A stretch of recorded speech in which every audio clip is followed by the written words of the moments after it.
listening to Brigade-Radio-One.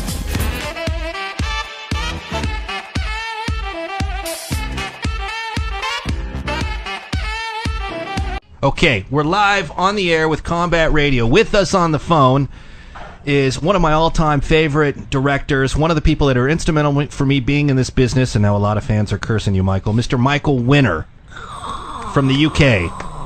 How are you today, Michael? Well, I'm speaking from the UK, where it's night, and I'm as well as I'm pretty well, thank you. I want to bring our audience up to speed real quick. You have been responsible for directing Marlon Brando, Orson Welles, Faye Dunaway. You brought us Death Wish, one of my all-time favorites, The Mechanic, one of my favorite westerns of all time, Chato's Land, which is a movie I can't believe and get into later. But also sitting with me today, Michael, in the booth is an actor you hired once upon a time for Death Wish 3, Mr. Ricco Ross. Oh, he's lovely. What's up, Michael? How are you, Ricco? We're very fond of Ricco. Nice to see you. Well, not see you. Nice to hear you. Nice to hear you, too. You sound exactly the same. Well, it was true. You know what, I'll tell you, Michael, we had Ricco on the show before, and he was telling us some very, very hair-raising stories about your directing style. Very respectable. What is Ricco like, real quick, Michael, if you would, as an actor? What was the hiring process with Ricco? Was he a handful as an actor, or was he good? No, he's a great professional. A great professional and a damn good actor. Thank you. And he was just a pleasure to have on the set. Everybody liked him. And that's very important, you know, because you have a good actor. But I haven't had any good actors who were difficult. They were all terrific. But Ricco is top of the line. I adore him. Oh, thank you, Michael. And you know what I like about Michael is one of those no-nonsense directors. He gets there and he gets the job done. And when you see the energy that he's bringing and the focus and the drive, you can't help but just say, okay, this is a job. Let's do it. Let's make it happen. And sometimes when you're working on a film, you know, things can go wrong and people get all excited and sometimes actors can be prima donnas. But when you're working on a winner film, you know, this is a job. We're going to make it happen. No matter what happens, we're going to cross that hurdle, you know. Well, what do you say to that, Michael? You know, you were talking about Chato's Land, which I made with Bronson and Jack Palance. Yes, love it. A runner on that picture was John Landis. You're kidding me. And I hardly knew he was there. And he phoned me up recently. He's making a film in England called Burke and Hare about the body snatchers, the murderers who sold bodies. Uh-huh. And he offered me a small part. and in this part, I'm playing a nobleman in a coach. And Burke and Hare caused the coach to go over a cliff, killing everybody in it. So I think that's wonderful, isn't it? I give the man his first break in 1917 movies, John Landis. He repays me by throwing me over a cliff. Yeah, what about that? I mean, please.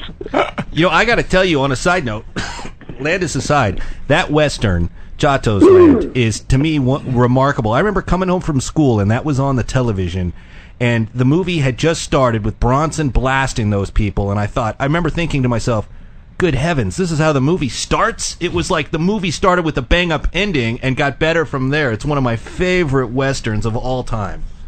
Thank you. How'd you like working with Bronson? You worked with him several times. I worked with Charlie, I think, at least 6 times. And it was quite funny, because the first time I worked with him was on Chato's Land. Yeah. And dare I say it, well before he met her, his wife was one of my girlfriends, Jill Ireland. And I came onto set in Almeria, Spain. And Jill, who was the most marvelous human being, said, it's so nice to have old friends, Michael, like you. I'll need them when Charlie's gone. I said, well, where's he going? We've only just arrived to start the film. Is he going somewhere?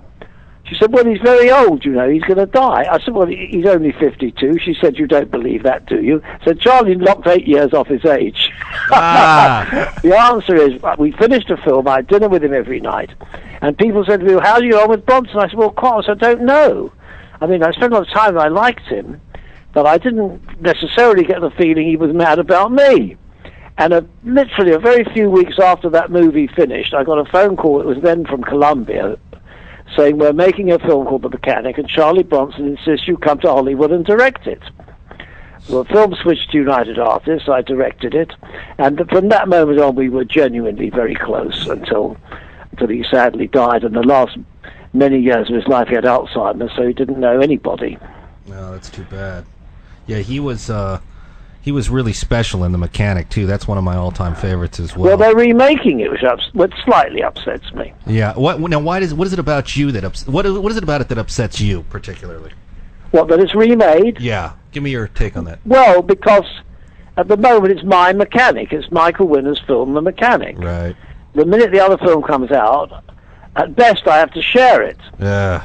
And they've got Jason, what is his name? Jason, the other fellow's name. What's his name? Statham.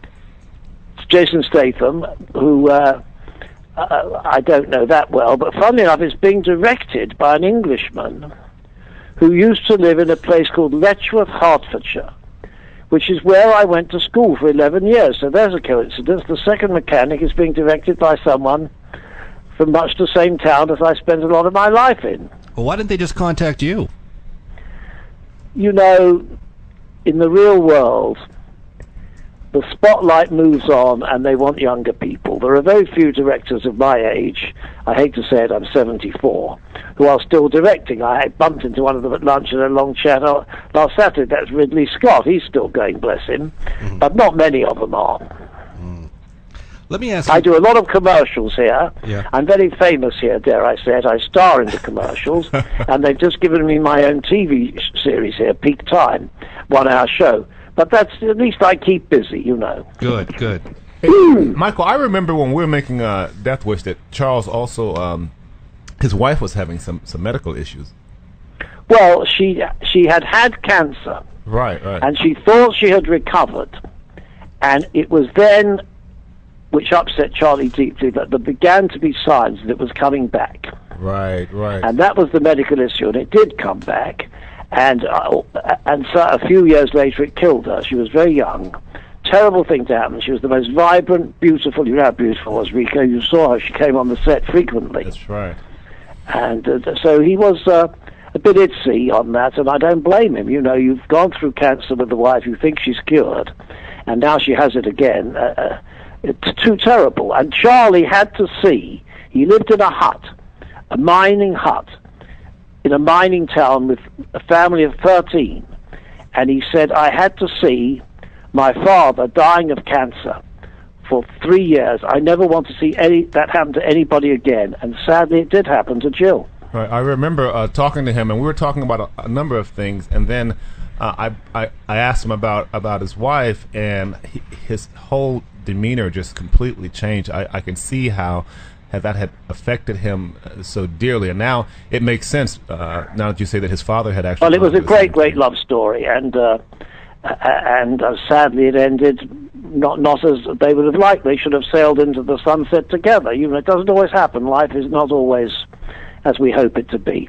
All right. Well, thanks for that insight, because I recognized that was when I brought her up, the kind of the pain that it instantly showed on him, and now it kind of makes sense. There's a wonderful line of Charlie's on Death Wish 3.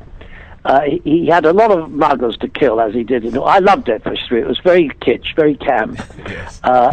And he had to kill all these muggers. You see, he had to run with this rather heavy World War II machine gun. And he said to me, you know, Michael, he said, my doctor says I mustn't run without getting into shape first. I mustn't run. And the machine gun is terribly noisy. It's very bad for my ears.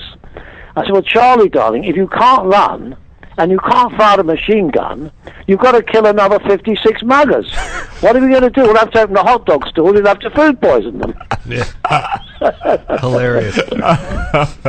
You know, for our audience who may not be aware, Michael Winner has actually written a very, very entertaining and fantastic book. It's a biography. It's called Winner Takes All. It's an autobiography, excuse me.